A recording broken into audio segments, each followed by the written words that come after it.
TC Rádio, a rádio oficial de quem investe. Guilherme Cunha, temos muitos assuntos a tratar. Fique à vontade, por onde você começa? Leozinho, vamos lá. Petrobras pode ser a grande salvação, não por mérito, mas por zeragem desses shorts. Então, o Bruno já havia levantado umas 2 semanas essa bola e ficou num radar, mas eu achava meio utópico, sabe? Quando você ouve, mas fala, cara, será? Né? É uma análise, mas será que seria possível? E tá se desenhando isso, então Petrobras, olha que loucura o dia de hoje e tá gerando um fluxo, então se tomar essa estopada aí pode ser histórico realmente, hoje Petrobras subir bastante. E feito isso, vai zerar muita gente na Faria Lima e não tem mais o que segurar o papel, né? Porque daí é aquela paulada que vai para cima, que não é comprador, a zeragem volta na mesma intensidade. Então tem que ficar de olho na companhia Petrobras, é ela quem pode pegar muita gente desavisada. Via é o que mais me surpreende, como é que cai só 0,20? O papel tá forte, não dá para saber porquê e tá com volume na data de hoje, mas eu vejo que também é questão de tempo. A Vale, eu torço muito porque o Brunão esteja correto, porque o papel caiu, abriu, na verdade, né, caindo 2,5%, e agora já cai menos 1,90%. Entrou comprador nessa faixa de preço, respeitando aí um pouco mais esse nosso movimento da análise de preço.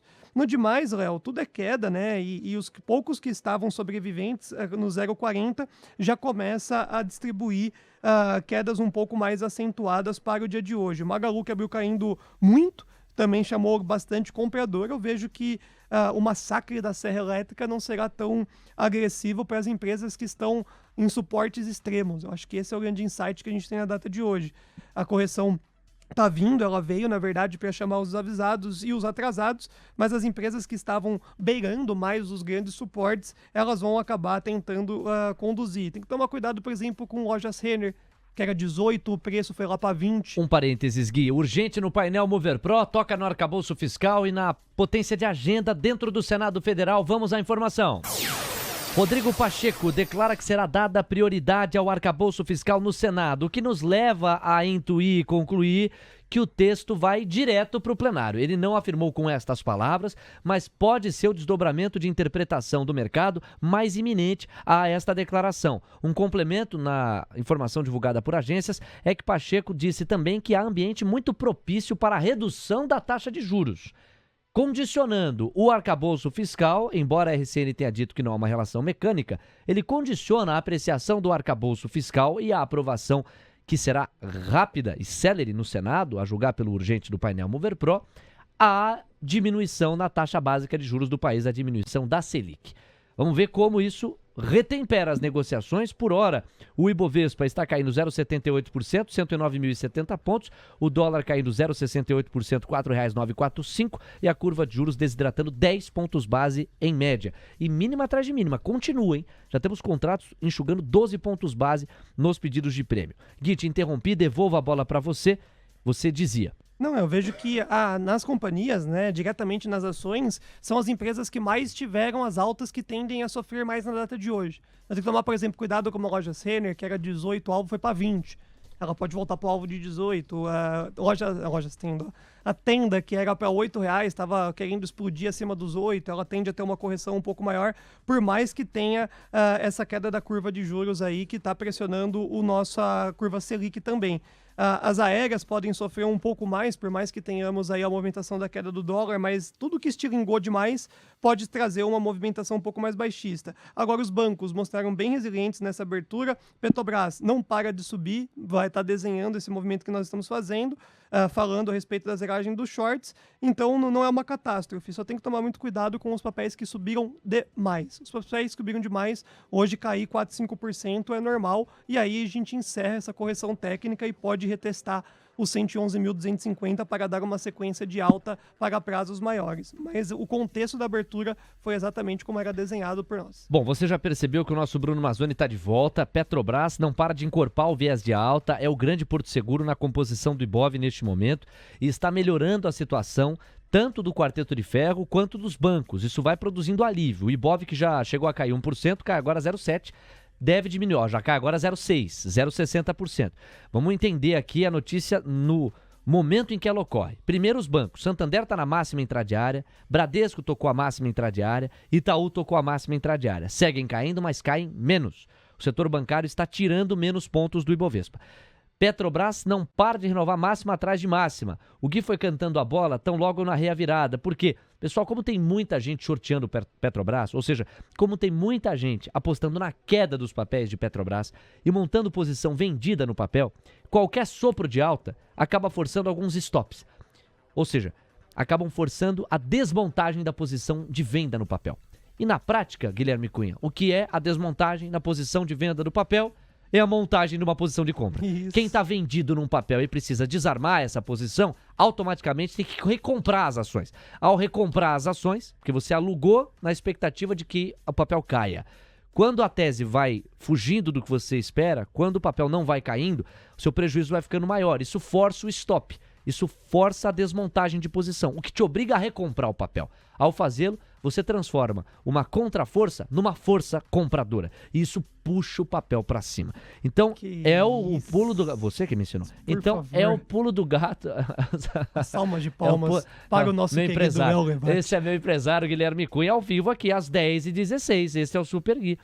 Gui, você cantou essa bola e a sua tese vai convergindo. Petri 4 na máxima intradiária, 0,91% de ganho. Petri 3 na máxima intradiária, 1,2%. Vai estourar na sua percepção. Tá Estamos vendo o Petri 4, Gui. Tá muito forte, foguetou aí, desculpa até, mas nos últimos segundos estava falando, começou a entrar os compradores para fazer um short squeeze quase que na Petro. Entrou uma onda gigantesca compradora e o que você estava ensinando à nossa audiência é muito forte, né? Porque tem muita gente a descoberto. Só colocou a margem lá para poder acreditar na queda da Petro e agora tá todo mundo fazendo a compra. O que acontece? A corretora fala assim, ô meu amigo, você não tem mais margem não, vou te zerar. E quem tá vendido, a contraparte é a compra, né?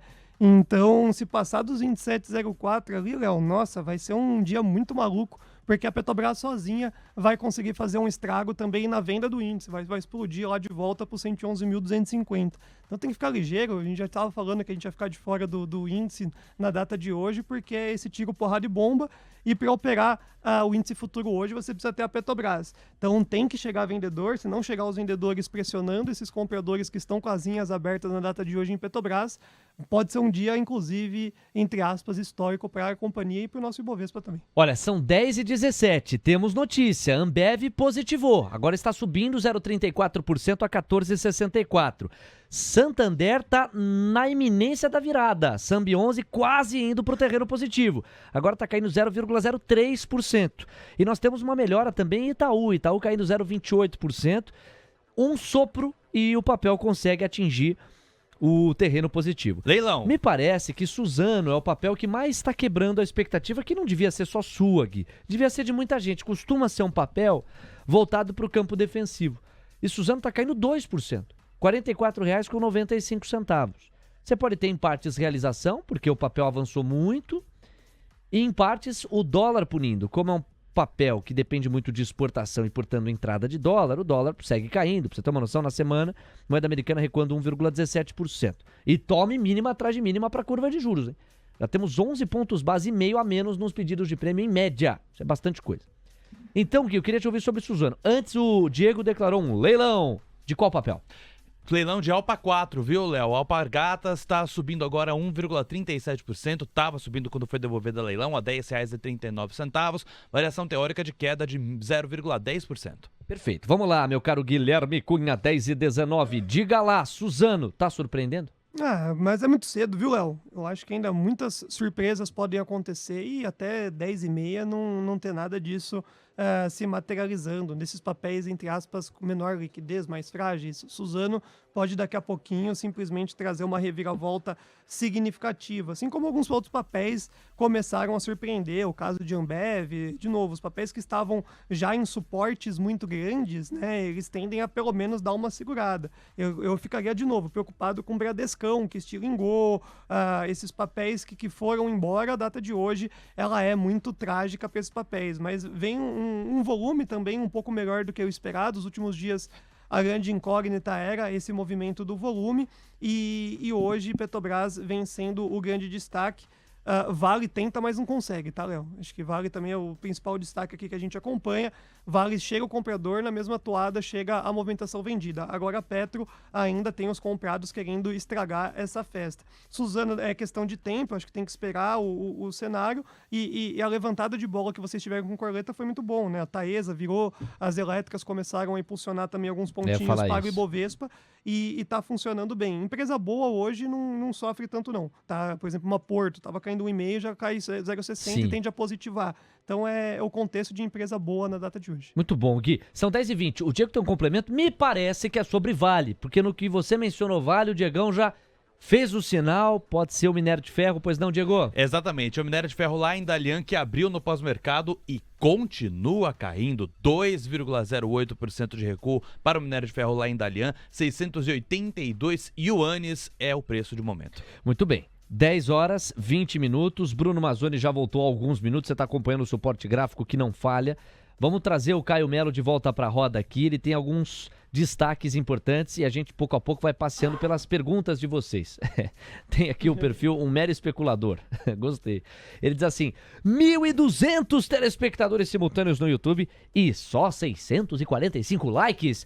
É verdade. Ele que está especulando mais likes para nossa transmissão tem razão ao fazê-lo. Olha, pessoal, você que está aí do outro lado, vocês todos que nos acompanham e prestigiam, deixa o like, ajuda demais o lado de cá. Chegou, likeou, vamos bater os 750, 800 likes numa rapidez, num estalar de dedos, fechado? Obrigado pelo carinho de vocês. Senta o dedo no like, como diria Arthur Horta, rebenta o dedo no like. 10h21. Aí nós tivemos aqui, ó, o Ike Grafista, com a poesia dele dizendo: Petro é pluct, plactis, não vai a lugar nenhum.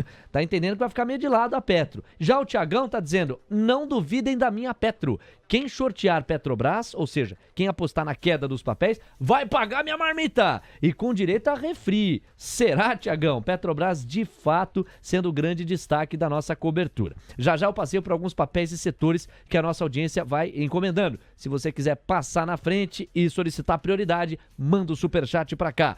São 8 minutinhos para as 10h30, que é o horário de abertura do mercado à vista nos Estados Unidos. Abertura do mercado à vista nos Estados Unidos. Em dia em que às 11 fala Janet Yellen, não é qualquer abertura de mercado à vista nos Estados Unidos. E ainda não há desfecho do teto da dívida americana por lá. O impasse segue. Registrar que a Alpargatas saiu de leilão, 1,17% de ganho, está em R$10,38 agora. Já o Diego vai fotografar o pré-mercado americano. Bom, seguinte, meu caro Caio, bem-vindo de volta. Vamos passear agora por destaques corporativos. O primeiro diz respeito à Oi, com base numa leitura do BTG. De acordo com o BTG, a companhia parece ter superestimado a arrecadação com o desembarque de alguns braços operacionais. Quais são os detalhes? Por aí, Léo. As informações são as seguintes. Analistas do BTG Pactual avaliaram em relatório que a companhia de telecomunicações Oi parece ter exagerado nos valores que espera arrecadar com vendas de ativos previstas em um novo plano de recuperação judicial, apresentado na última sexta-feira. A companhia pretende se desfazer de negócios, incluindo fatia na empresa de fibra ótica Vetal, de 14,6%, pela qual espera obter 14,4 bilhões de reais, sendo metade em 2025 e o restante em 2026.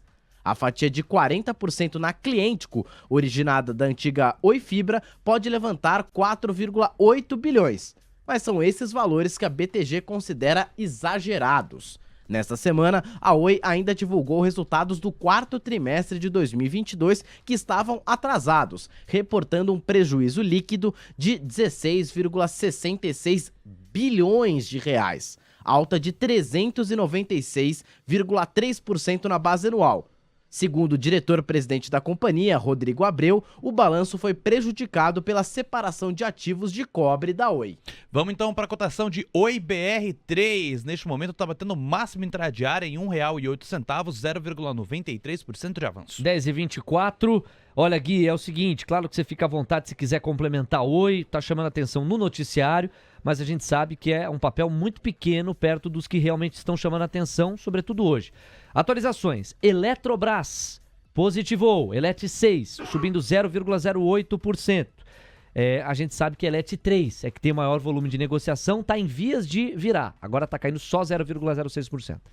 Outro ponto, Itaú, virou, Elet 3 agora no positivo. Outro ponto, Itaú Unibanco chegou a positivar, agora está caindo 0,04%, mas Itaú chegou a positivar. Outro ponto, o Quarteto de Ferro está caindo, mas cai menos. Vale, que chegava a cair 2%, volta a cair 1,6%, CSN chegou a bater máximo em intradiária, enfim, é um quadro mais de melhora. Petri 4 perdeu parte do fôlego, está subindo 0,34%. E Oi corre por fora, Guilherme Cunha. Oi, gigante! Oi, gigante! Olha aí o que ela tá fazendo, subindo quase 1% em dias de indecisões. Nada maior do que Oi. Contém ironia, né, pessoal? A gente sabe que, no final das contas, a Oi BR3 reportou um prejuízo muito grande e o que o Caio nos traz aí dentro do noticiário só piora. Então, o BTG tem participações diretas ali na movimentação da compra e venda dos ativos. Deveria ter um ótimo interesse, inclusive, do papel subir, mas não dá. A companhia Oi BR3 tá fardada a ficar aí desse ladinho aí, igual a companhia Lojas Americanas. Agora, quando a gente fala do cenário da Bolsa à vista, Léo, é uma movimentação muito maluca, né? Então a gente vai ver o chat escrevendo assim, ó, virou positivo, aí o Diego vai falar, virou Ibov, aí daqui a pouco vai trazer um cenário para baixo, o volume ele vem aumentando gradativamente dizendo, mas ainda a pressão compradora obteve 10 minutos. Né? Então foram 10 minutos de força compradora e estancou. Então tem que tomar muito cuidado, o dia de hoje pega muita gente desavisado e a gente precisa minimamente agora esperar a nossa famosa 10,5 e esses testes que a gente está vendo aí nos suportes, tipo Itaú, porque que virou e caiu, porque, chegou muito perto de uma primeira resistência e tchau, já chegou uma pressão vendedora muito grande. Na ponta oposta, Vale, que está cheio dos suportes que o Bruno já havia contemplado no Morning Call, está trazendo mais compradora e daqui a pouco compra máxima. Então é um jogo aí de numerologia, né? Vale está subindo, mas Itaú está caindo, quantos pontos entra, quantos pontos sai, é difícil demais da conta aí e eu permaneço com esse cenário dos dois ativos para baixo, Gui, dólar e índice. Quando a gente coloca que a galera constrói o programa com a gente no minuto a minuto, não é em vão, não é demagogia, realmente isso acontece. Olha o toque que o César Edmundo coloca no chat, ele diz assim, oi Léo, Small positivou. Sim. E aí eu vou pedir pro Bruno colocar Small 11, que acaba traduzindo a performance média das Small Caps. O que são as Small Caps? São as companhias menos capitalizadas. Geralmente elas trazem um risco muito grande, um risco mais embutido, mas o potencial de retorno é 5, 6, 7 vezes maior também em comparação com uma Blue Chip, que já é altamente capitalizada e uma empresa de valor, as chamadas value, na expressão americana. Geralmente, small caps são as empresas growth, empresas de crescimento, empresas que prometem entregar lá na frente resultados que tornem atraente o olhar do investidor para elas. Isto posto, de fato, o Small 11, quando eu flagrei aqui, estava subindo 0,20 e segue. Small 11, que é um fundo de índice que traz a performance média das small caps, tá no positivo, 0,17%, 99,23%. E aí, Gui, conversa com a tese do Coleta. É interessante a gente trazer luz para esse fato. Porque o Coleta falava, em linha com o que o Beide e você vem batendo na tecla ao longo dos últimos dias, que o mercado interno brasileiro vai dando uma resposta positiva na composição do Ibovespa e mesmo os papéis que fora do índice estão. E que a despeito de um Ibov que cai 0,55, poderia subir hoje. E Small 11 está avançando 0,24%. Esse talvez seja o maior termômetro de que os papéis da economia interna estão indo bem, obrigado. Sim, exatamente. E a curva de juros apontando dessa forma para baixo e cravando essa movimentação de queda de juros, é aí que mora o segredo do sucesso. Então, muita gente errou o timing, né? Então, as empresas podem mais do que dobrar naturalmente com a queda de juros. Algumas já sim o fizeram, como é o caso de Tenda, né? Como foi essas altas mais significativas que nós tivemos no varejo, mas depois o balanço acabou contemplando um movimento mais baixista e agora é a hora, né? Então a ETF Small 11 já daqui a pouco pode passar a movimentação do Ibovespa, porque a tração vai estar, as maiores assimetrias estão ali. Então a gente não tem uma simetria tão grotesca de alta, né, para um Itaú Unibanco, um Bradesco, as grandes empresas do Ibovespa. Aonde está a maior distorção para dar uma porrada realmente são as empresas que compõem a ETF Small 11. O que é legal da ETF? Tem o dedo podre. Não gosto de escolher uma ação, porque senão eu compro aquela ação, toda sobe e a minha não vai subir. A ETF, ela vai fazer um casamento nessa cesta aí e tem uma expectativa de alta significativa. É um fundo de índice, é um ETF. Responder a pergunta do Carlos Belo, que escreve para cá e diz: quando eu aporto em Small 11, ou por exemplo Bova 11, o dinheiro, o recurso, o capital que eu dedico a esses fundos de índice vão para as empresas que proporcionalmente compõem os indicadores? Carlos Belo, primeiro, muito obrigado pela participação. Estamos juntos. Bom dia, bom dia, bom dia, bom dia. E a resposta é não. O dinheiro vai para os fundos de índice que replicam a performance média dos recursos que estão abaixo ali desses fundos de índice. Apenas isso.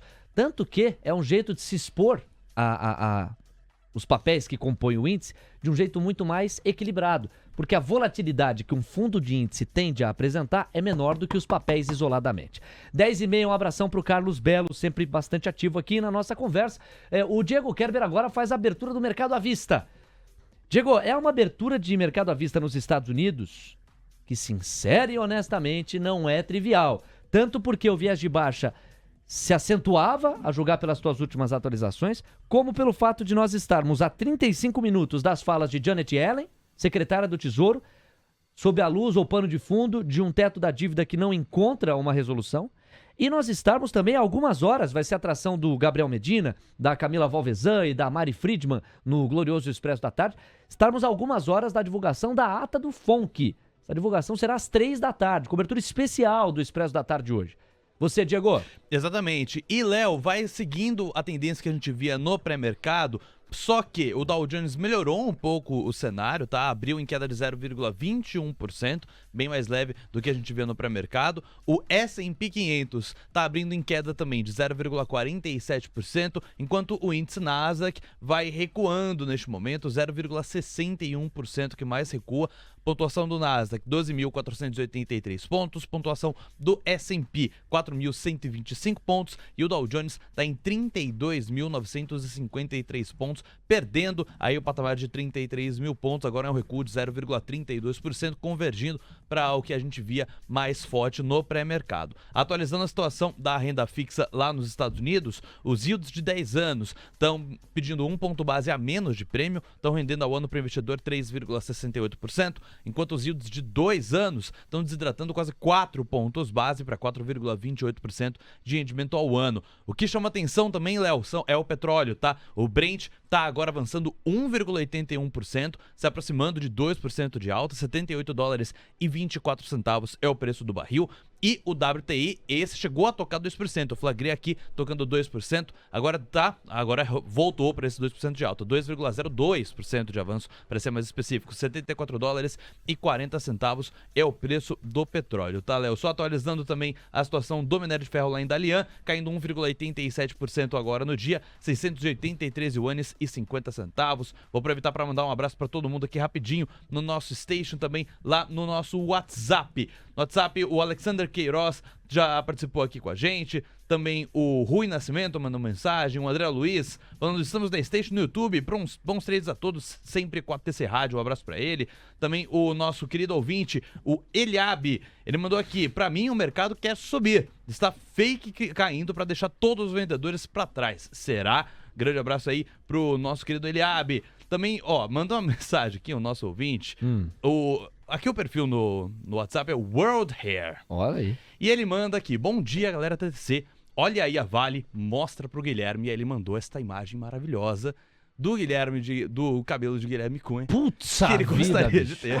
Olha aí, ele já tá dizendo que se bater 62 e vier careca, você vai ter essa peruca pra substituir. Mas você tá seguro na capilaridade, né, Gui?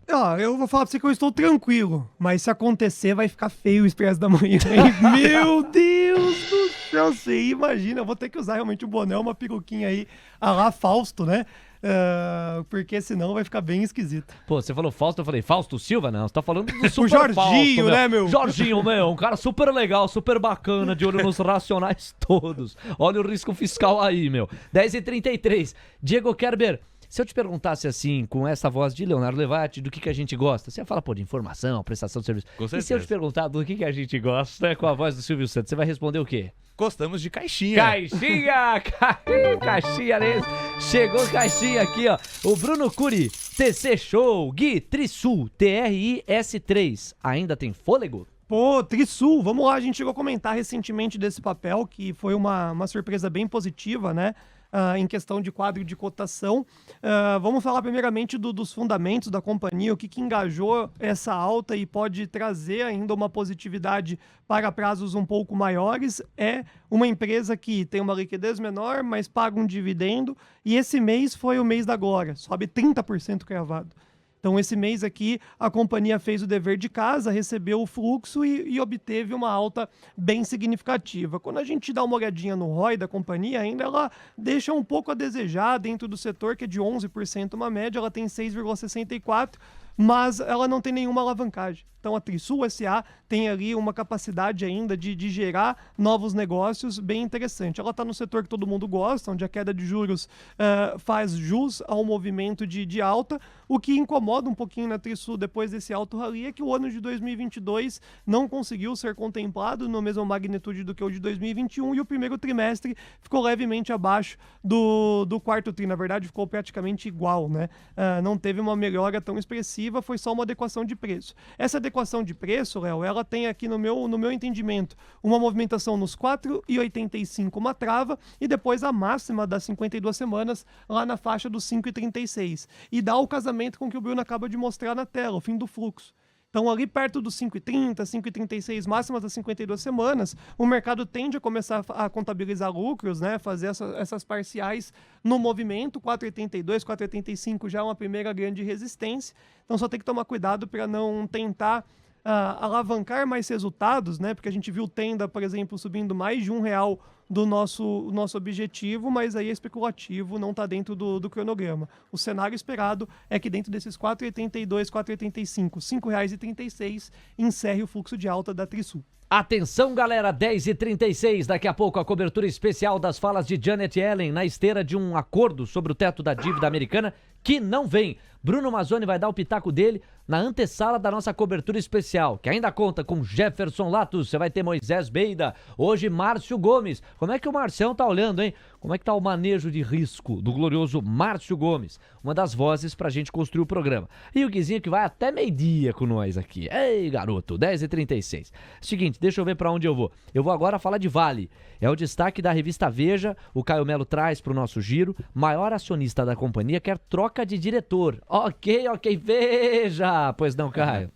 É isso, Léo. Uma ala da Prev, que é a maior acionista individual da Vale, defende a troca do diretor-presidente da mineradora, Eduardo Bartolomeu, por Paulo Caffarelli, ex-CEO do Banco do Brasil, em articulação que estaria em fase inicial e teria ligação com o governo federal. As informações são da revista Veja. Vale 3, agora caindo 2,10%, R$ 65,16. Nada a complementar em relação à Vale, já foi exaustivamente falada hoje, certo, Gui? Vou pedir um chazinho pra mim, né? Chazinho pra poder dar essa aquecida no peito, né? Porque a Vale nem tá dando calor, então vou tomar um chazinho. Ó, pessoal, em cima da cotação do Diego, na semana, Vale 3 cai 5,85%. Usiminas, 8%. Gerdau, positiva, 2,37%. É a grande exceção. CSN tá caindo 4%. Por que Gerdau tá sobrando positivamente, hein, Gui? Cara, ela teve aquela movimentação da recomendação do BTG há 2 dias atrás, na segunda-feira, trazendo uma movimentação de upside dos seus dividendos para 15%, e a partir daquele momento só veio compra. Então ela estava desenhando uma lateralização muito forte, né, dentro do gráfico ali, o Bruno Mazzoni está trazendo, e o que aconteceu no papel é o típico do relatório que acendeu esse alerta nas pessoas de, pô, o papel está andando de lado e está pagando ainda um bom dividendo, na contramão da Vale, que tende a reduzir o seu dividendo durante o fechamento do segundo trimestre. Então a Gerdau ainda ela tem um espaço, inclusive, significativo para continuar um pouco mais esse movimento de alta, e o relatório levava o papel para 26%. Né, em linha com o que a gente vê no gráfico ali do Brunão. Então é um dos, entre aspas, das justificativas de Gerdau não ter apoiado tanto quanto uma Vale 3, por exemplo. 10h38, vamos lá, Caião. Não para não, porque agora a gente vai falar de Enalta. A companhia confirmou a ocorrência de óleo em Atlanta. Muita atenção, estamos no setor de petróleo, pois não? Léo, a petroleira da Queiroz Galvão confirmou a ocorrência de óleo em uma nova acumulação na área onde está implementando o sistema definitivo do campo de Atlanta.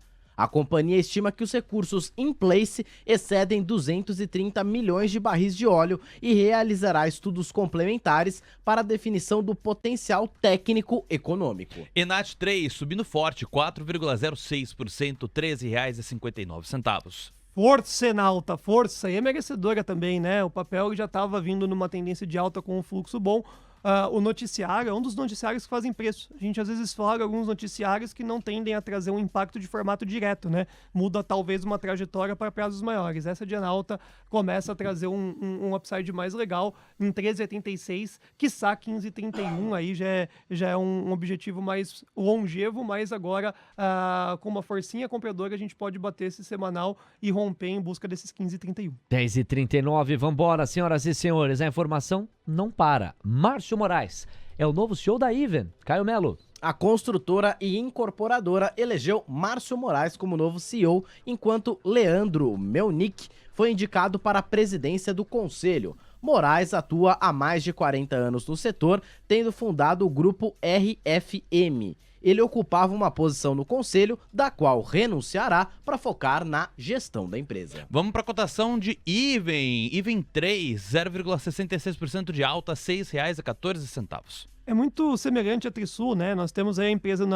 no setor que vai subir, já subiu, e tem que tomar muito cuidado. O gráfico já demonstra ali uma canseira de curto espaço de tempo, mas para prazos mais longos, independente do novo CEO ou não, as expectativas são de permanência de um viés altista para prazos maiores. Só não pode entrar na onda agora em cima dessa grande resistência. Diferente da Trisul, a Even já traz uma proximidade das máximas das 52 semanas e já chega no range de preço que sugere mais vendas. Léo. 10h41, grande Guilherme Cunha. E a gente fecha e libera o Caio do Giro Corporativo com esse destaque que toca de novo na questão do saneamento. Relator de medida provisória rejeita emenda sobre o saneamento em mais um sinal de que o que foi aprovado pelo Congresso não tende a ser revisitado. Alô, Caio. Vamos então entender melhor essa história, Léo. O relator da medida provisória 1154 rejeitou a emenda que atribuiria a regulamentação do setor de saneamento a um órgão do Ministério das Cidades, proposta criticada por analistas, segundo o Itaú BBA comunicou em relatório.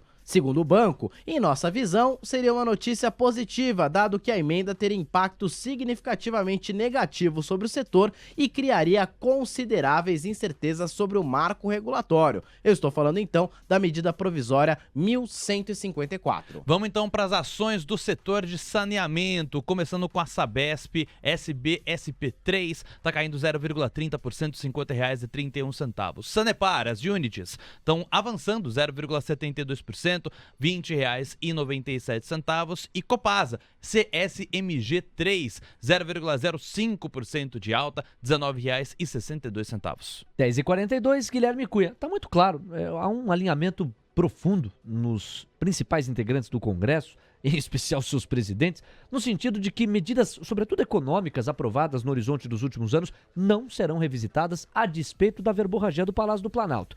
É mais uma pista nesta direção. Sobre o saneamento, quais os insights que você pode trazer para a audiência? Cara, primeiro eu acho que Sabesp tem que ficar no radar de todo mundo. Existem outras situações que favorecem a companhia, principalmente para esse segundo semestre. O quadro de cotação, a parte gráfica da coisa, ela é mais bonita.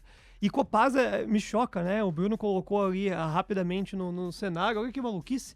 É coisa boa por demais da conta. Copasa é novo Banco do Brasil, né? Traz um movimento de quedas sugerindo novas compras, o que faz com que a gente fique um pouco mais de telespectador em Copasa, esperando uma correção para poder entrar. Agora, essa Sabesp, eu vejo que teremos surpresas muito positivas para esse segundo semestre. Não só do marco-saneamento, mas toda aquele momento de privatização, também os números são mais favoráveis e ficou para trás. Então é muito contexto do Itaú e Bradesco, né? Copasa virou um Bradescão ali, foi embora, foi rompendo ali as resistências previstas e Itaú ficou para trás. Então a gente foi comprando Itaú para pegar essa simetria. Mesma coisa em Sabesp agora. 10h43, Guilherme Cunha ao vivo conosco. O Caio Melo, liberadíssimo, passa a focar toda a atenção e energia na Janet Yellen, que vai falar logo mais na faixa das 11. Ô Bruno Mazzoni, a gente tem um recadinho agora, que ainda diz respeito à Sencon, nessa reta final, uns dois recadinhos na verdade, né? Vamos pro primeiro que diz respeito à Sencon, na reta final de maio, para a declaração do imposto de renda. Depois tem um convite para a gente dobrar aqui e falar para você não perder um minuto de um novo produto que foi ao ar ontem, já chacoalhando números e audiência e vai ficar cada vez mais encorpado. Primeiro a Sencon para você, 10h44. Declare seus investimentos em apenas 4 passos. Sem usar planilhas, sem fazer contas e pagando menos de R$1 por dia. Acesse semcom.com.br e conheça a nossa calculadora. 10h44, atenção Diego no minério de Dalian, hein? Daqui a pouquinho você fala do minério de ferro. Agora um último recado que a gente separou no programa de hoje, que diz respeito ao Olá Investidor. O Vinícius Custódio estreou ontem o produto, pô, super bonita a identidade visual, toda a estratégia, convidados bem legais. E você, se não se inscrever no canal, vai ficar de fora de vários conteúdos que vão ser diferentes para você tomar decisões e para encorpar o seu racional ou, no mínimo, conhecer grandes histórias. Se não se inscreveu ainda, tá dormindo no ponto. Se liga no recado do Vini. Novidade chegando, pessoal. Bora gravar? Olá Investidor é o podcast que trata dos assuntos mais debatidos no Brasil e uma conversa clara e direta. O nosso leque é amplo. A gente fala do mercado financeiro à política, passando por esportes e entretenimento, com os convidados que você precisa conhecer nos 60 minutos mais valiosos da sua semana. Eu sou Vinícius Custódio e eu te espero toda terça-feira às 6h30 da tarde pra gente trocar uma ideia. Pra não perder nada, nunca, faz o seguinte, se inscreve aí no nosso canal do YouTube, ativa o sininho pra receber todas as notificações e vamos juntos nessa!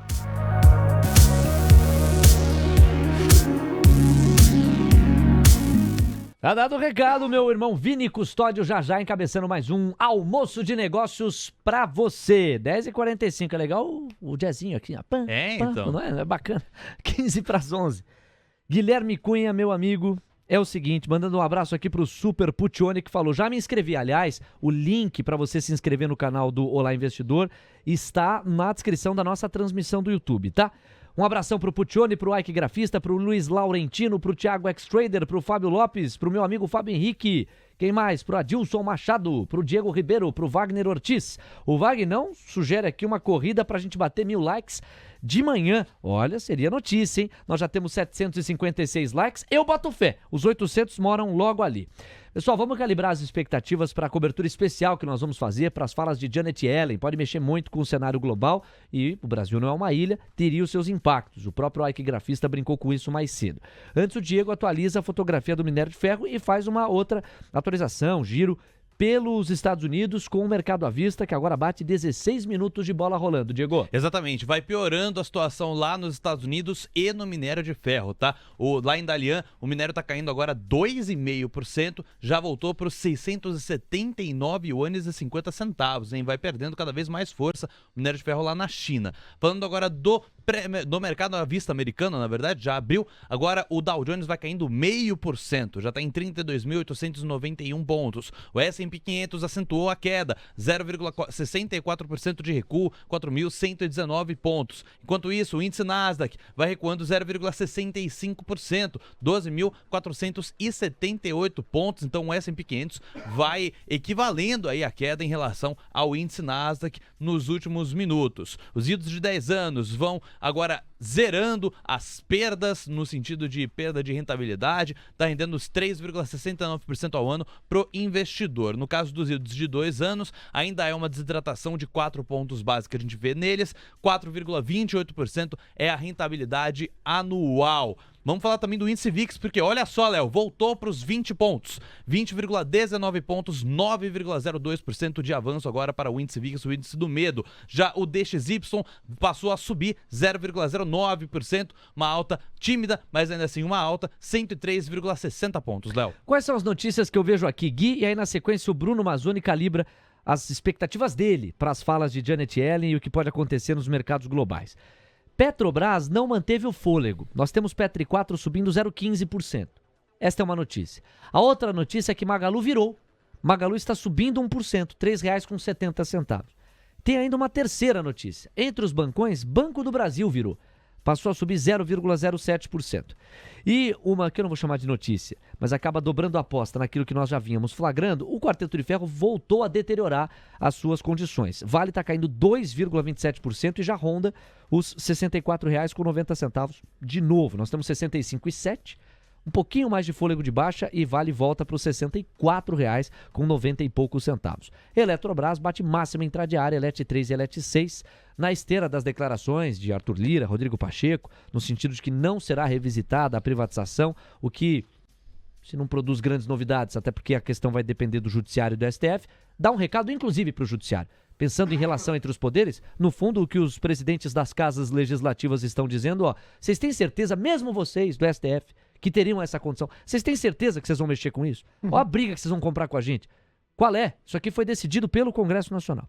Então, notícias atualizadas, atualizações postas, máxima intradiária para Magalu agora R$ 3,71. O Ibov volta a deteriorar com essa perda de fôlego de Petrobras. Rapaz, tá indo pro 0-0, hein? Petri 4 agora só sobe 0,04%. Com esta volta ao 0-0 de Petri 4 e com a piora no quarteto de ferro, o Ibov volta a acentuar o viés de queda. Queremos ouvi-lo, Gui? E eu vou ser bem sincero com você, viu, Léo? Tá muito esquisito, porque Itaú Unibanco intensifica a força vendedora. Banco do Brasil, que você chegou a comentar, eu rapidamente fui dar uma olhada, é as duras penas que a gente flagra mais comprador do que vendedor, e aí a Petrobras acaba de virar. Então, não conseguiu, de novo, né? É uma guerra. Todo momento a gente tem comprador e vendedor, por isso a cotação é tão maravilhosa. Mas Petrobras virou uma guerra, onde tem muito short, as pessoas estavam comprando, estavam querendo carregar lá para os 27 para zerar todo mundo. E no cenário de mau humor, que a gente acordou num mau humor hoje muito grande, né? Um pré-mercado muito chato, um mundo muito ainda em crise no respeito de inflação e política monetária. Minério muito para baixo. Minério totalmente para baixo, então vai continuar essa guerra em Petrobras, que é o que a gente falou. Para operar hoje, se operar bem, né, operar esses trades mais rápidos, você tem que estar de olho também na companhia Petrobras. Chama a atenção, indo um pouco diferente do que você me trouxe, a CVC, ela começa a trazer um cenário bem diferente do que a gente poderia prever nessa cena da taxa de juros mais baixa. Porque ela já faz tempo que cai 5, sobe 6, cai 7, sobe 8 e fica andando de lado, mas agora perdendo esse grande suporte que tem aí na faixa dos 2,80 mais ou menos, ela vai querer voltar para as mínimas do movimento e não tem números bons, então pode ser um cenário bem ruim. Agora a Magazine Luiza e também a Via, que está com até mesmo mais variação percentual e volume, é muito a respeito dessa queda da taxa de juros. Então o mercado vai continuar um fluxo bom, nem que seja de formato especulativo, e o que mais chama a atenção acaba sendo o dia de hoje, né? O dia de hoje poderia ainda sugerir que não tivesse uma força compradora nesses papéis, mas no extremo oposto está entrando muito fluxo, principalmente agora, para me contradizer, Magazine Luiza com um volume muito alto, podendo conduzir inclusive nos próximos minutos um leilão. Então, bora lá acompanhar o setor de varejo, que é o principal destaque com essa curva de juros indo para baixo, e o índice futuro é imprevisível, é na mão da Petrobras. Nós temos Via como o papel que mais sobe na variação percentual entre os que compõem o Ibovespa. Via está subindo 2,24% a R$ 2,24. Vibra vem logo na sequência, agora acaba de passar, está subindo 2%, R$ 17,32. Pets, Magalu, assim como Natura, portanto varejo, mercado doméstico, reagindo. 10,52, o Ibov caindo 0,74%. Diego, eu dei uma contra-checagem aqui no internacional, no caldo internacional, e me chamou a atenção o DXY, porque a moeda americana perdeu um pouco do fôlego em comparação com outras moedas pares, está avançando agora, entre aspas, só 0,08%, chegava a avançar 0,20% mais cedo. Tem mais algum destaque internacional que você possa trazer? É o gancho para eu colocar o Bruno Mazzoni na roda com o microfone aberto.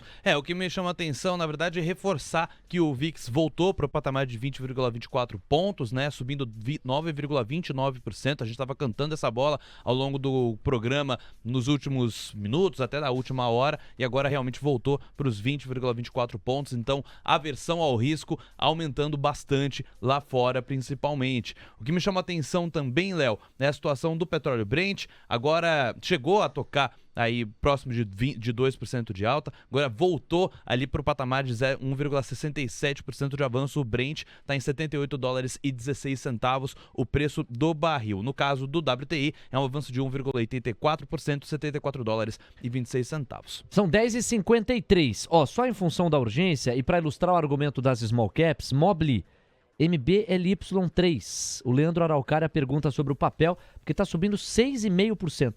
R$ 2,28 é o que temos em relação a MBLY3. Mobile você acompanha, Gui? Tem alguma atualização? Mobile é aqueles papéis que caíram muito, né, da sua abertura, caiu no lá mês, uns Gui, 80%, 90%. Desculpa, no mês sobe Sobe 20% e nos últimos 3 meses cai 31%. Exato, é um dos papéis que mais acabaram se deteriorando ali junto com o IPO. Os números são ruins, né, Léo? Os números da Mobile acaba sendo ROI negativo, é uma sequência de resultados de prejuízo, mas não é uma empresa que detém algum tipo de alavancagem expressiva, tá negociando aí basicamente um valor de caixa. O problema é, né, os últimos anos não formou lucratividade, não teve um ano que fechou com lucro e o primeiro trimestre veio pior do que o quarto tri. Então sobe naquele formato de novo, especulativo. Então tá todo mundo entendendo que a curva de juros vai reduzir o custo do dinheiro para essas empresas e pode melhorar. Você tem que comprar o crescimento de imóvel, não um resultado porque ela não apresenta. 10h54, Bruno Mazzoni, eu deixei no ar aqui a sua palavra ao vivo com a gente sobre o que espera das falas de Janet Yellen. Elas vão se dar logo mais. A expectativa é que em 10 minutos a mulher comece a falar. É a secretária do Tesouro americano. Ela vem alarmando os agentes de mercado e os agentes da economia, também pela pressão política, não sejamos inocentes, com o fato de que os Estados Unidos, caso não encontre um desfecho positivo para a resolução do seu teto da dívida, não será capaz de honrar, já no dia 1º de junho, alguns dos seus compromissos. O que você está esperando para as falas dela, hein, Brunão? Poxa vida, Léo, essa daí é uma pergunta dificílima. A gente precisava contratar a Arco Advice gringa para ver o que eles estão esperando aí da Janet Yellen. Eu tô com o S&P no gráfico. Como eu acho que a história se repete, né? Coloquei isso no meu cenário para o governo atual, o governo Lula, e também vou colocar agora nesse impasse sobre a pedalada fiscal deles que eles fazem lá quase que anualmente. Pois bem, eu acho que isso vai terminar em pizza, vai terminar no papo em que o mercado já espera de que sim, vão conseguir ali aumentar a capacidade dos Estados Unidos se endividar e aí, como consequência, não teremos o default. Tá? Eu acho que mais importante do que a Janet Yellen, a incerteza causa, sim, esse S&P cedendo e até me ajudando aqui nos pontos técnicos e tal, de achar uma resistência.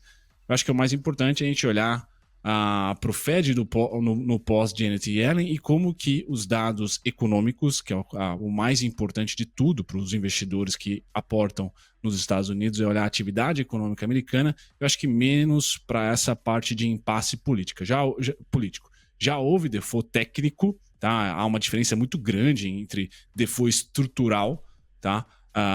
De um déficit público e um default técnico ali por uma data específica e logo na sequência os Estados Unidos conseguem arcar com suas dívidas. Não acho que os Estados Unidos vai dar calote, acho que isso não está na linha. Tecnicamente, passar um dia ou dois no histórico recente não foi uma coisa interessante, não foi legal, mas rapidamente foram-se efetuados os pagamentos, principalmente dos T-bills, né, daqueles títulos mensais norte-americanos. Então, assim, é importante, vai ser algo que talvez movimente no intraday o que a Janet Yellen vai falar e o que ela vai expressar ali como urgência em relação ao default, sem dúvida nenhuma, mas o que vai causar tendência, que é o que importa pra gente, para todos que estão escutando aí, que estão ali investindo nos Estados Unidos, é o quão forte virá os dados de payroll, quão forte virá os próximos PMIs, os ISMs, tudo que envolve atividade econômica. Hoje, na gringa, o que você está tradando é atividade econômica, não é mais CPI, não é por hora PPI, e sim a atividade econômica. Então, acho que isso é o mais importante, Léo, para simbolizar a minha conclusão aqui em cima do S&P, tá? O que eu acho que pode acontecer em termos de volatilidade é manter o chapeuzinho vermelho aí no meu gráfico, os 4.223, 4.239, 4.245, com Yellen ou não, é muito difícil o S&P conseguir surfar para além desses pontos, e sim, a partir do segundo trimestre, tá? Se você tem a tese de que a atividade econômica americana passado o default, porque eu, analista, acredito que a história vai rimar ali de certa maneira, então isso vai ser não vai ser um problema, só vai ser uma incerteza atual, mas não um problema estrutural. O estrutural está de fato se voltar à narrativa de problemas com bancos, se voltar à narrativa de economia americana fraquejando e a China não entregando todo o crescimento. Soma-se isso a uma taxa de juros que está assim alta em relação aos últimos anos, a gente tem um cenário ali muito parecido com 2006, 2007, tá? E o mercado não foi bem durante aquele período ali nos Estados Unidos. Então, sugiro a gente estudar bastante quem investe no S&P, quem investe na Bolsa Americana, esse período aí pré-subprime, tá? Que o Fed resolveu parar a taxa de juros, e para a economia real, a parada é sempre bom, mas para o mercado financeiro, a parada é sempre por um motivo ruim. Tá? Então não vejo com bons olhos pós-default, pós essa data importante aí de se vai ter default ou não. Eu acho que o mais importante é a atividade econômica, um momento difícil ali para o investidor que investe nos Estados Unidos. O Bruno mirou na Lua e acertou também nas estrelas, porque basicamente o que ele está nos dizendo é o seguinte, quer ver só? Dá uma olhada nos eventos que estão programados para hoje. O que o Bruno no fundo está nos dizendo é assim, um olho na Janet Yellen, outro olho na ata do FONC, que é o último evento do dia, o último, ali na faixa das 15, Federal Reserve, ata da reunião do FONC. Por quê? Porque essa ata vai detalhar a última decisão de juros e deve dar pistas muito concretas sobre a maneira como a atividade americana está sendo percebida pelos integrantes do Comitê Decisório de Juros da terra do Tio Sam. Então, é como se o Bruno tivesse falado, ó, todo o meu racional, a questão gráfica que eu emprestei ao S&P, você considera tanto para apreciar do ponto de vista retórico a Janet Yellen, quanto do ponto de vista prático e pragmático, a ata do FONC que vai ser divulgada às 3 da tarde. Para além, ensanduichando as duas coisas, é como se a nossa agenda começasse agora. Você vê que foi um dia esvaziado de dados e de indicadores até então. Nós temos o discurso de Janet Yellen, para o qual estamos nos preparando aqui, às 11h30, Haddad com Lula. Também às 11h30, variação de estoque de petróleo EIA. 1h10 da tarde, Christopher Waller, uma das atrações do seu almoço de negócios. Às 2 horas, o termômetro do investidor medido por títulos da dívida americana no prazo de 5 anos.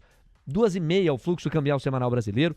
Mesmo horário em que se divulga o relatório mensal da dívida pública. E, no contexto do 25º aniversário do Banco Central Europeu, Christine Lagarde, a presidente do BCE, trará suas palavras também. 11 em ponto. Guilherme Cunha, olha o que o painel das Blue Chips está nos dizendo. Ambev no positivo, Banco do Brasil de lado, Eletrobras de lado, 0-0. Magalu na máxima intradiária, 3,72. Petri 4, brigando, Guerreira, Valente, subindo 0,19%. São os destaques que temperam com um pouquinho de cor verde. Todos os outros papéis no vermelho. Vale caindo 2,3%. E o Ibovespa foi bater mínima intradiária. A mínima ficou em 108.774 pontos. Inclusive agora o Ibov, de novo, fora dos 109 mil pontos, está em 108.993 pontos, é um recuo de 0,85%. É você, Maestro Gui. É a Petrobras, não sou eu não. Ixi, quem sou eu? É a Petrobras, é ela quem está agitando o contexto, adicionalmente a Vale 3, a partir do momento que ela está também às duras penas, brigando aí para ficar acima dos 65, mas a Vale teve um arrefecimento significativo em questão de últimos minutos, né, que a gente vem flagrando, e é com Vale 3, porque todo o restante, Léo, por mais que algumas revertam para cenário positivo e outras fiquem fraquejando um pouco mais, em questão de pontuação do Ibovespa não está fazendo nada de diferente. Né? Então, a Magalu pode subir 10%, se a Vale cair 0,5%, o peso vai ser um cenário, obviamente, muito mais significativo. Então, tem que ficar de olho na Vale, nesses R$65, e o que a Petro vai aprontar. Eu acho que é a Petrobras, que já voltou para o 0, depois já foi para o 0,20, a velocidade que está o quadro de cotação para a Petrobras, que é o mais atritado para o índice futuro. E, de novo, Vale, se perdeu 65, vai continuar empurrando esse Ibovespa para as mínimas intradiárias. Boa, Maestro, que 11h02. Sempre é uma parceria, nós temos quase 800 likes. Pedi para você deixar o like na nossa transmissão. Aqui é Chegou Laicô, para Aline Wort. Quem mais? Pro Paulo Maciel, pro João Filho. Pessoal, a gente está lendo aqui alguns comentários sugerindo que a Janet Yellen não vai mais falar hoje. Estamos fazendo a contra-checagem aqui nas agendas oficiais. Caso de fato ela tenha desembarcado, não haverá o que cobrir em relação a Janet Yellen, a gente vai substituir pela tabela analítica mais aprofundada e descolada desta eventual fala com o nosso Jefferson Latos, que em instantes estará na ponta da conexão conosco, tá? Ficamos atentos aqui às movimentações de Janet Yellen, por hora ainda para a expectativa de que ela venha a falar, embora estejam confirmando a informação em paralelo ou estejam, por enquanto, encorpando os rumores de que, de fato, ela não falará mais. Estamos atrás dos canais oficiais para isso. São 11h03, um abração a todos vocês. O Fábio Bissi já está na área. Rompemos os 800, tá bonito de ver. Segura que eu quero ver. e 804 e 811. Vamos fazer um giro, faz tempo que a gente não faz. Fazer um giro do Iapoque ao Chuí. Você que tá do outro lado aí, não importa de qual lugar do Brasil esteja nos acompanhando ou até do mundo, manda no chat aí que a gente quer ver. Você tá acompanhando a gente de onde? É do Rio Grande do Sul? É do Ceará? É de São Paulo? É do Rio de Janeiro? O Carlos Andrade já tá pedindo um abraço aqui para Pernambuco. Aí sim! Valeu, Carlão, um abraço pra você. Um abraço querido pra toda a galera de Pernambuco, pros pernambucanos que nos acompanham. Então, vem de like e vem de acesso aqui ao seu local, que já eu vou fazer um passeio, vou fazer um giro. Bom, se a Janet Yellen não falar, vamos trabalhar com esta possibilidade agora, Guilherme Cunha. O que isso muda para o jogo? Vamos ver como é que os indicadores do mercado à vista nos Estados Unidos estão reagindo ao eventual desembarque das falas de Janet Yellen, pois não, Diego? Vão recuando e um pouco piores do que na nossa última atualização, 0,65% de queda para o Dow Jones, 32.839 pontos, S&P 500 recua 0,78%, 4.113 pontos, enquanto o índice Nasdaq recua 0,82%, 12.459 pontos, Dow. 11,5. E aí, Gui, se a mulher não falar, a autoridade que tipo de efeito você projeta? Eu não acho que é uma pergunta fácil que eu tô te fazendo. Porque se ela fala, dependendo do que fala, a volatilidade no teto. Se ela não fala, no silêncio, o mercado não tem vácuo. Ele vai lá e preenche esse vácuo com a sua maneira de projeção de futuro. Bah, tamo faceiro hoje, né? E é exatamente isso. Não passando nada de falado, passa despercebido, vira ata, na verdade, do FONC, o que a gente tem que ficar de olho. Né, ata do FONC, ata do FED aí, com a movimentação de política monetária. Então, como a depender do que ela ia falar, a vol seria giga, até bom, viu? É o que seja o foco lá nos Estados Unidos da América, que fica um pouco mais fácil de a gente conseguir conduzir o restante, não só do pregão, mas também do final do mês de maio, que, nossa, o mês, hein? O mês Cell Emene Gonna Way nunca nem vi igual como esse aqui de 2023. TC Rádio, a rádio oficial de quem investe.